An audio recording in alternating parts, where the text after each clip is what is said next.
Hello action for dream के action boys. आज अपन discuss करने वाले हैं बीएससी बीएड सेकेंड ईयर के इम्पोर्टेंट क्वेश्चंस। तो जो सब्जेक्ट रहने वाला है आपका वो रहेगा बॉटनी पेपर थर्ड, जो रहता है टेरिडोफाइटा और जिम्नोस्पर्म और पेलियो बॉटनी। ओके, इसके इम्पोर्टेंट क्वेश्चंस देखेंगे जो आपकी आने वाली एग्ज़ाम के लिए काफ़ी इंपॉर्टेंट रहेंगे। एंड आपको एक बात की श्योरिटी दे देता हूँ मैं कि हमारे द्वारा बताए गए इंपॉर्टेंट क्वेश्चंस में से आपको 70 से 80% सेम टू सेम क्वेश्चंस आपको एग्ज़ाम में देखने को मिल जाएंगे। और जो स्टूडेंट्स हमें पहले से फॉलो कर रहे हैं उन स्टूडेंट्स को तो ये बात पहले से पता है कि हमारे क्वेश्चंस कैसे रिपीट होते हैं एग्ज़ाम में बताए हुए। ओके, तो इस क्वेश्चन पेपर को डिस्कस करने से पहले कुछ डाउट रहते हैं स्टूडेंट्स के, वो पहले ही डिस्कस कर लेते हैं अपन कि ये पेपर आपके एग्ज़ाम पैटर्न के अकॉर्डिंग बनाया गया है क्या, और ये किन यूनिवर्सिटी के लिए इम्पोर्टेंट रहने वाला है। तो मैं बता दूं आपको, जो ये पेपर है जो इम्पोर्टेंट वो आपके एग्ज़ाम पैटर्न के अकॉर्डिंग ही बनाया गया है, जो आपका न्यू एग्ज़ाम पैटर्न है। एंड आप जिस भी यूनिवर्सिटी से हो तो आप क्या करें, अपना पेपर नाम मैच कर लें। यदि आपका पेपर नाम मैच हो रहा है बॉटनी पेपर थर्ड का, तो आप इन क्वेश्चंस की प्रिपरेशन कर सकते हो। ओके, तो चलिए अपन स्टार्ट कर लेते हैं अब उस इम्पोर्टेंट क्वेश्चन पेपर को। तो ये जो क्वेश्चन पेपर आपका यूनिट वाइज ही बताया गया है ताकि आपको पर्टिकुलर यूनिट में से इम्पोर्टेंट क्वेश्चंस पता लगे। ओके, तो देखिएगा यूनिट फर्स्ट है आपकी, उसका जो फर्स्ट क्वेश्चन है वो देखिएगा, टेरिडोफाइटा में पीडी एकांतरण को समझाइए। तो जो आपकी यूनिट फर्स्ट है वो टेरिडोफाइटा पे है पूरी। ओके, तो इसके बारे में आपको पूरा डिटेल से पढ़ना है ताकि आपको टेरिडोफाइटा पे किसी भी तरीके का क्वेश्चन आए तो आप वहाँ पे इजी वे में कर पाएँ। ओके, तो जैसे कि मैंने 2 क्वेश्चंस लिए हैं आपको, ये जैसे इनमें से एक क्वेश्चन आपको डेफिनेट मिलेगा टेरिडोफाइटा में 7 तंत्र और ये जो पीडी एकांतर है।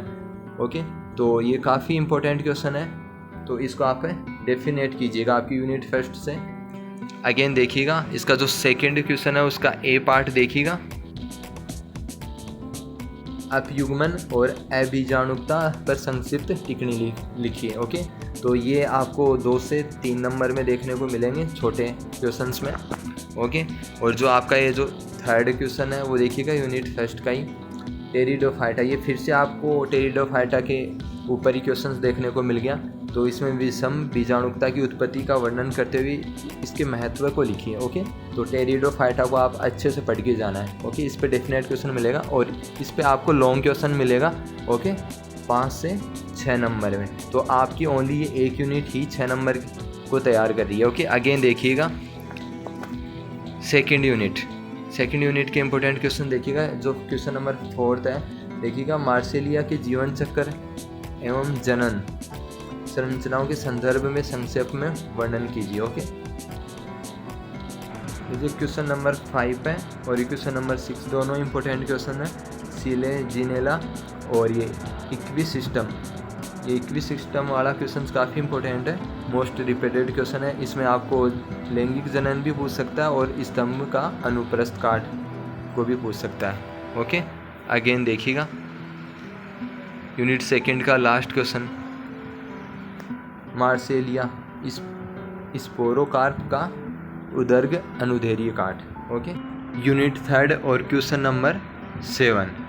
तो देखिएगा साइकस, काफ़ी इंपॉर्टेंट क्वेश्चंस बनता है साइकस पे, हर बार आपके एग्जाम में पूछा जाता है। इसकी परवाल मूल की संरचना और कार्यों का वर्णन कीजिए। ओके, तो ये आप अच्छे से प्रिपेयर करिएगा साइकस पे। अथवा में भी क्वेश्चंस दिया मैंने, साइकस के नर शंकु व मादा जननांग की विस्तृत संरचना का वर्णन कीजिए। ओके, क्वेश्चन नंबर 8 देखिएगा का ए पार्ट है, फेडरा में नर व मादा शंकु को चित्र की सहायता से समझाइए। तो ये जो क्वेश्चन नंबर 8 है काफ़ी इंपॉर्टेंट क्वेश्चन है यूनिट थर्ड का। और जो इसका बी पार्ट है, जिम्नोस्पर्म के आर्थिक महत्व पर टिप्पणी लिखिए। और जो क्वेश्चन नंबर 9 है, बहुगुणता क्या है और पाइनस में बहुगुणता का वर्णन कीजिए। ओके, तो डायग्राम आपको अच्छे से इनका प्रैक्टिस कर लेनी है आपको, क्योंकि बॉटनी के पेपर थर्ड में लगभग सभी क्वेश्चंस में डायग्राम बनाने की ज़रूरत पड़ेगी।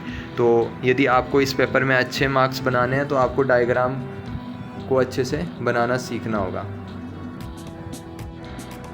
अब यूनिट 4 है, उसका जो क्वेश्चन नंबर 10 है उसका ए पार्ट देखिएगा, जीवाश्मों के अध्ययन की तकनीकों को समझाइए एवं जीवाश्म के महत्व बताइए।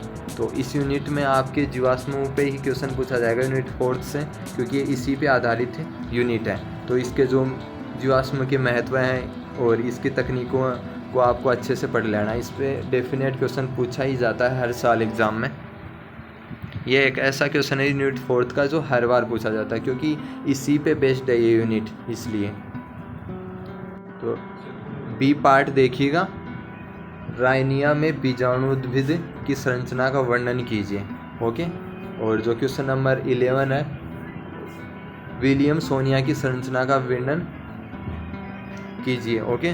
तो एंड जो क्वेश्चन नंबर 12 है वो देखिएगा, यह आपसे शॉर्ट क्वेश्चंस में पूछा जा सकता है। जो ए पार्ट है वो देखिएगा आपका लेपिडोडेंड्रन और जीवाश्मी भवन, और जो थर्ड पार्ट है अनावर्तबीजी और आवर्तबीजी में अंतर, और जो डी पार्ट है अंबर जीवाश्म।